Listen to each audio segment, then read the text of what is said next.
Hello जी, good morning. Welcome to my channel. स्वागत है आप लोगों का एक और नए वीडियो में। कैसे हैं आप लोग? आई होप आप सब लोग बहुत ही अच्छे होंगे, स्वस्थ होंगे।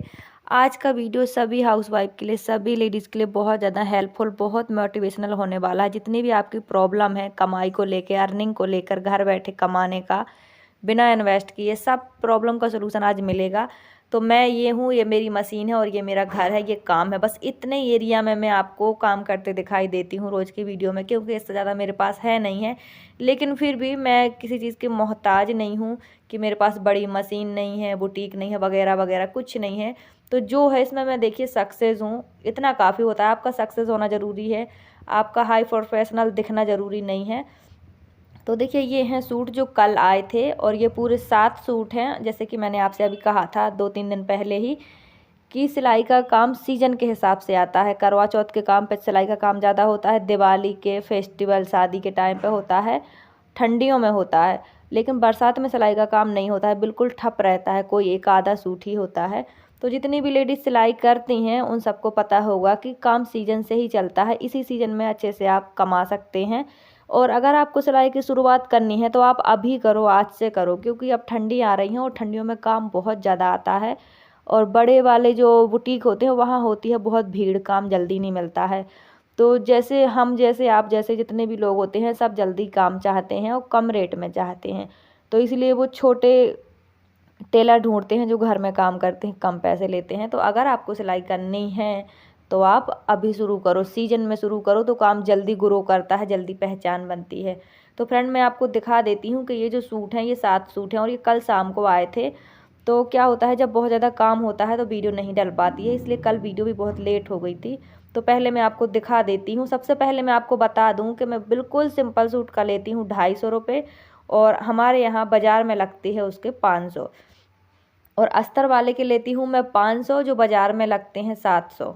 और अच्छे बड़े बुटीक में जाओ तो वहाँ लग जाते हैं 800। और अगर आपने लाइनिंग ख़रीद के लगाई तो 200 रुपये एक्स्ट्रा हो जाते हैं। तो मेरे पास अभी इन जो 7 सूट हैं, पहले मैं आपको खोल के दिखा दूँ कि कुछ वैसे वाले हैं जिसमें सलवार साथ में ही होती है और कुछ में सलवार दुपट्टा ऐसे अलग अलग होते हैं, तीनों पीस। तो देखिए ये जो सूट हैं ये सारे गरम हैं, जितने भी हैं 7 के 7 सूट गरम हैं और ये कल आए थे। तो मैं आपको बता दूं कि अगर आप 1 तारीख को काम ले लेते हैं तो आपको पूरे महीने काम की कमी नहीं रहती। किसी भी फील्ड का काम हो, अगर 1 तारीख को काम स्टार्ट करो तो पूरे महीने, पूरे साल अच्छा काम चलता है। इस चीज़ को हमेशा याद रखिएगा, इस चीज़ को आप नोट कर लीजिएगा। अगर आप कोई भी काम करती हैं तो 1 तारीख को काम को ज़्यादा से ज़्यादा पकड़ने की कोशिश करें। तो ये सारे गरम सूट हैं और इनके साथ बस एक ही है वेडिंग वाला सूट जो शादी के टाइम का होता है, अस्तर वाला। तो मैं अस्तर वाले के 500 रुपये लेती हूँ। तो इसमें अस्तर वाला एक ही है, जिसका अस्तर अभी नहीं आया है। कस्टमर को पता ही नहीं था कि इसमें अस्तर लगना है, तो उन्होंने कहा कि मैं कल ला के दे दूँगी अस्तर, आप लगा देना। तो ये जितने भी हैं सब गरम है, बस इसमें एक है जो गरम नहीं है। और ये एक फैमिली से सूट हैं। तो देखिए कस्टमर अगर आपके बन गए तो आपका काम चलना बहुत आसान है। ना ही आपको बड़ी मशीन की ज़रूरत है, ना ही बड़ी दुकान की ज़रूरत है, ना ही आपको इन्वेस्ट करने की ज़रूरत है। देखिए मैं आपके सामने हूँ, उदाहरण के तौर पर ये मेरी हैंड मशीन है, ये मैं किराए से रहती हूँ, ये लाबी है, तो यहीं मैं सिलाई करती हूँ। तो जितने भी मेरे कस्टमर आते हैं वो सब मुझे जानते हैं। ये सूट है जो अस्तर वाला है, लाइनिंग वाला, तो इसके 500 रुपये लूँगी मैं। तो कस्टमर ने कहा मुझसे कि भाई और कम करो। मैंने कहा अगर आप मार्केट में पूछ के आओगे और मुझे बताओगे कि इससे कम है तो मैं कम ले लूँगी। तो आप सब जानते हैं कि मार्केट में कितना हाई प्राइस होता है। तो क्या होता है, अगर आप सिलाई शुरू कर रही हैं तो बहुत ज़रूरी एक टिप्स है जो आपको फॉलो करना चाहिए। कस्टमर के सामने कभी नर्वस नहीं होना है, अपना रेट कभी कम नहीं करना है। जो आपने एक बार रख लिया तो रख लिया। अगर आपने हर कस्टमर के साथ 10-20 रुपये कम किए तो आपका रेट ख़राब हो जाएगा, ऐसे कस्टमर बहक जाते हैं। तो कस्टमर के सामने स्ट्रॉन्ग रहना होता है कि इतने में मैं करूँगी, आपको करवाना है तो करवाओ, वरना आप बाज़ार में देख लो, क्योंकि सब जानते हैं बाज़ार का रेट। और ये जो कपड़े मेरे कस्टमर ने दिए हैं, अगर उन्हें बाज़ार में दिए होते तो 1 महीने से ज़्यादा उनको लग जाता, तब उनको ये कपड़े मिलते। लेकिन अभी तो ठंडियाँ अच्छे से शुरू हुई नहीं हुई, अभी हल्का हल्का ठंडा होने लगा है, तो अभी से काम आ गया। कस्टमर को भी पता होता है कि सीज़न में बहुत भीड़ होती है दुकानों में और टाइम से कपड़े नहीं मिलते, इसलिए सीज़न से पहले ही काम आने लगता है। तो मैंने आपसे कहा ही था कि अभी करवा चौथ हो गया, दिवाली हो गई, अब मेरे पास काम नहीं है। लेकिन जस्ट 2 दिन बाद मेरे पास अस्तर वाले 2 सूट आ गए थे और अभी आपने देखा कि मैंने सिर्फ प्लाजो पैंट स्टिच किया है और ये मेरे पास पूरे 7 आ गए हैं। तो मैंने कस्टमर से कह दिया कि अगर जल्दबाजी का आपका काम है तो आप कहीं और देख लो, अभी मेरे पास बहुत काम रखा है। देखो कस्टमर के सामने यही कहना होता है, चाहे हैंड मशीन हो चाहे पैडल मशीन हो, यही कहना होता है कि भाई अभी मेरे पास काम है, अगर आपको बहुत ज़्यादा जल्दी चाहिए। क्योंकि देखो हमें अपनी इज्जत भी बढ़ानी होती है, ऐसा नहीं कहना होता है कभी कस्टमर के सामने कि हाँ हाँ मैं कल ही दे दूँगी और मेरे पास तो कोई काम है नहीं, मैं खाली बैठी हूँ, फटाफट करके दे दूँगी। ऐसा नहीं करना होता है, उनसे ये कहना होता है कि देखो अभी काम आपसे पहले जो कस्टमर आए हैं उनका रखा है, मैं पहले उनका करके दूंगी, अगर आपके पास टाइम है तो रख दो। इससे क्या होती है, कस्टमर के सामने आपकी जो इज्जत है वो बनी रहती है। कस्टमर को ये लगता है कि भाई हम बेले यानी कि खाली नहीं बैठे, हमारे पास काम है। तो कस्टमर ऐसे ही बनते हैं, बस थोड़ी शुरुआत में थोड़ी सी मेहनत होती है, थोड़ा सा अपना बनाना पड़ता है, बाकी बाद में काम खुद चल के आता है। तो ये देखिए एक दिन में पूरे 7 सूट आए हैं और अभी मुझे बिल्कुल भी टाइम नहीं है। शायद मेरी वीडियो कभी 2 दिन में आएगी, कभी 3 दिन में आएगी। ये काम जल्दबाजी में नहीं देना है क्योंकि अभी ठंडियाँ शुरू नहीं हुई हैं, थोड़ी थोड़ी ठंडा आने लगा है। तो कस्टमर ने कहा है कि आप आराम से बनाओ, आराम से दे देना, हमें खाली एक सूट जल्दी दे देना, ऊपर वाला जो अस्तर वाला है, तो क्योंकि वो शादी के लिए चाहिए, बाकी आप आराम से दे देना। तो फ्रेंड अब काम की कमी नहीं है क्योंकि ठंडियाँ शुरू हो गई हैं, काम बहुत है मेरे पास। बस मैं सोच रही हूँ कि मैं पैडल मशीन ले लूँ, लेकिन मुझसे पैडल मशीन बनती नहीं है, तो उसमें मुझे 2-3 दिन लग जाएंगे सीखने में। पर अब मैं अभी नहीं लूँगी क्योंकि अगर मैंने सीखने में टाइम लगाया तो ये काम मेरा पड़ा रहेगा। क्योंकि अब मेरे पास 7, 8, 9 सूट हो गए हैं और एक और है 10वां जो जिसके साथ सूट ही बस है। ऐसे किसी ने कपड़ा दिया है कि इसका सूट बनाओ। तो अब ये काम मैं धीरे धीरे करूँगी। जो जैसे कि हाउस वाइफ जो भी हैं मेरी बहनें देखती हैं मुझे, वो जानती हैं कि देखो आपका बच्चा 1 हो या 2 हो, चाहे आप जॉइंट फैमिली में हो या अलग हों, घर में इतने काम होते हैं, इतने काम होते हैं औरत को कि वो अपने लिए कुछ कर नहीं पाती है। ख्वाहिशें बहुत होती हैं। देखो मैं सब समझती हूँ क्योंकि मैं भी एक हाउस वाइफ हूँ, मिडिल क्लास फैमिली से हूँ, बाहर जाके कमाने की परमिशन कभी थी नहीं।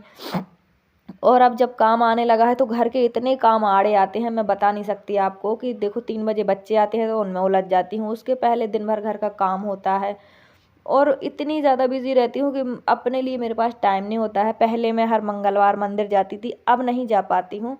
अब महीने में 1 ही बार पहुँच पाती हूँ और हस्बैंड को भेज देती हूँ कि प्रसाद चढ़ाओ, ज़रूरी है, क्योंकि मैं मंगलवार को प्रसाद ज़रूर से चढ़ाती हूँ। क्योंकि जब भगवान ने जहाँ मेरा साथ किसी ने नहीं दिया, किसी अपने ने नहीं दिया, किसी रिश्तेदार ने नहीं दिया, किसी ने नहीं दिया, वहाँ मेरा साथ भगवान ने दिया और मुझे एक मजबूती दी है, एक रास्ता दिखाया है चलने के लिए, मुझे ताकत दी है। हर रिश्ते ने जिस मोड़ पर मेरा साथ छोड़ा, उस रिश्ते उस टाइम पे भगवान खड़े थे मेरे साथ। भगवान ने समझा कि देखो कोई नहीं है इस दुनिया में अपना, तो बस मैंने भगवान भरोसे सब छोड़ दिया है। अब मैं भगवान को नहीं छोड़ सकती हूँ। जैसे भगवान ने मुझे सहारा दिया है, मैं हमेशा उन्हीं के सहारे रहना चाहती हूँ।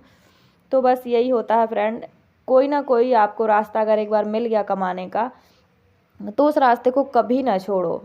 क्योंकि क्या होता है, औरत को बहुत कम परमिशन मिलती है आगे बढ़ने की, क्योंकि वो अपने घर के कामों में उलझी रहती है और अगर मन भी करता है कुछ करने का तो घर के रिश्ते और जो सब हैं वो रोक के रखते हैं, बांध के रखने की हर हर किसी की कोशिश यही होती है कि आप आगे ना बढ़ पाएँ।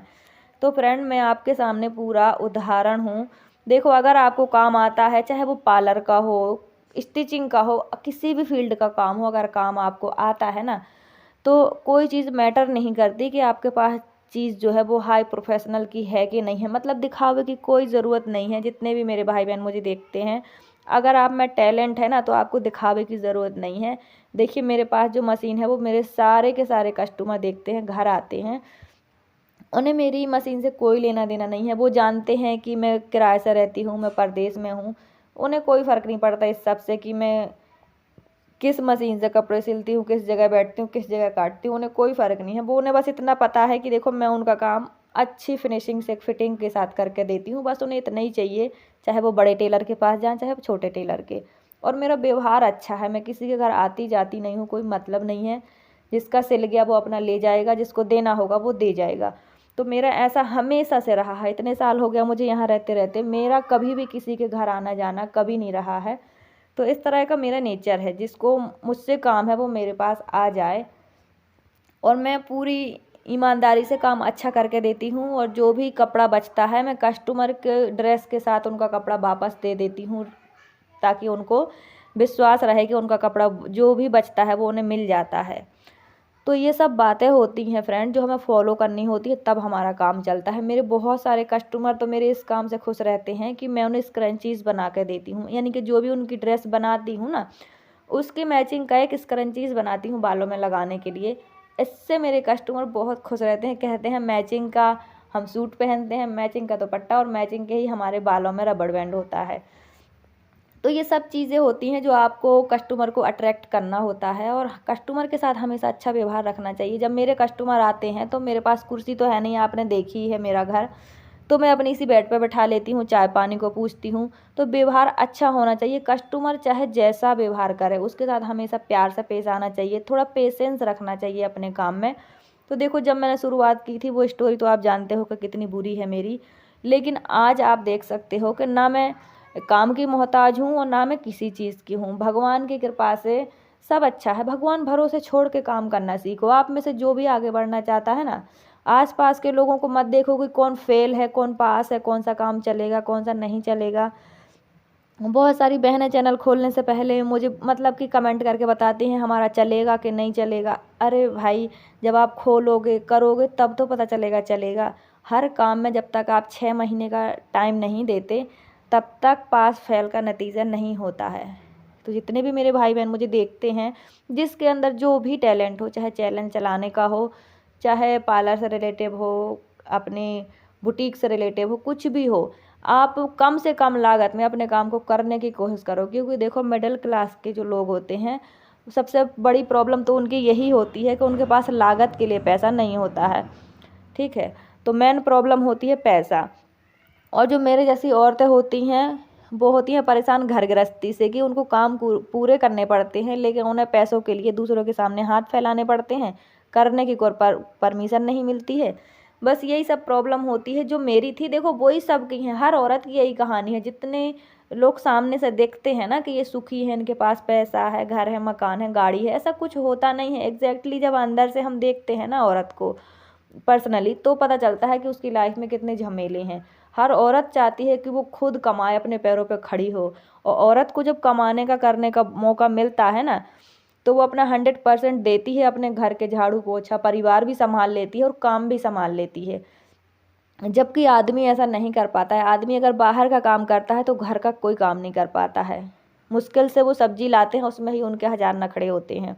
लेकिन औरत ऐसी नहीं है, औरत सब काम एक साथ निपटा लेती है। मैंने वो औरतें भी देखी हैं जो 8 घंटे मजदूरी करती हैं, बच्चे, परिवार, घर सब संभालती हैं, लेकिन आदमी इतना कभी नहीं कर पाता है। फिर भी लोग औरत को पीछे ही खींचते हैं पैर पकड़ के कि वो कभी आगे ना बढ़े। और जो समझदार लोग हैं वो हमेशा अपनी औरत को बराबर से कमाने के लिए मोटिवेट करते हैं। क्योंकि देखो, क्या होता है कि जब 2 लोग मिलकर कमाते हैं तो परिवार कुछ और तरक्की करता है, चीज़ें आसानी से मिल जाती हैं, टेंशन कम होती है पैसे को लेकर। क्योंकि देखो, हर मिडिल क्लास फैमिली की और हर किसी की ज़रूरत पैसा ही है। पैसे से बहुत, पैसा ना होने से हज़ारों टेंशन आती हैं घर में, क्योंकि इतने महंगाई के ज़माने में 2 लोगों का कमाना घर में बहुत ज़रूरी है। पर कुछ लोग हैं ना, जो वो अलग सोच के लोग हैं, वो सोचते हैं कि हम आदमी हैं, हमें ही जीने का हक है, हमें ही कमाने का हक है, औरत को बाहर जाने का तो है ही नहीं, औरत तो काम करने के लिए बनी है घर का। तो बस कुछ ऐसी छोटी छोटी बातें हैं ना जो हमें परेशान करके रखती हैं, औरत जाति को हमेशा नीचे दिखाने के लिए होती हैं। तो बहन, बाहर जाने की अगर आपकी इच्छा है, कमाने की है, और आपको बाहर जाने नहीं मिल रहा, तो आप कुछ भी करो, अपने घर में कमाने के कोई ना कोई तरीके ढूंढ लो। यकीन मानो, आप 10 रुपये से शुरू करोगे, कब 10,000 तक पहुंचेगा आपको पता भी नहीं चलेगा। और जो लोग आपको पीछे खींच रहे हैं कि ये तुम बाहर जाके कर नहीं सकती, हम तुम्हारे लिए इन्वेस्ट नहीं कर सकते, जिस दिन आप कमाने लगोगे वही लोग आपकी पीठ ठोकेंगे, आपको शाबाशी देंगे कि हाँ तुम बहुत अच्छा कर रही हो। देखो, ये ज़माने की रीत है। पहले तो आपको आगे बढ़ने नहीं देंगे, और आप आगे बढ़ गए तो वो आपके बराबर पे खड़े होकर आपको शाबाशी देंगे। यही होता है यार। इसीलिए अगर आपको कुछ करना है तो आप फेलियर को ना देखो, किसी के दुखी करने से दुखी ना हो। आपको अगर कुछ करना है तो आप शुरू करो। और काम हमेशा सीजन से चलता है, आप निराश ना होएं। कई बार काम नहीं आता है, जब हमारा काम नया नया शुरू होता है ना, तो काम बहुत कम आता है, क्योंकि लोग थोड़ा बिचकते हैं, डरते हैं काम अच्छा होगा कि नहीं होगा। तो बहुत अच्छा तरीका है कस्टमर को खींचने का। रेट कम करके रखो, जब कस्टमर आए साल 6 महीने के बाद अपना रेट फटाक से बढ़ा दो। तो फ्रेंड, आई होप आज का वीडियो आपको अच्छा लगा और लाइक सब्सक्राइब शेयर कमेंट जरूर करें। मैं चैनल प्रमोट करती हूँ, अगर आपको करवाना है तो मेरा वीडियो शेयर करके मुझे कमेंट में अपने चैनल का नाम बताएं। Thanks for watching, bye bye, take care.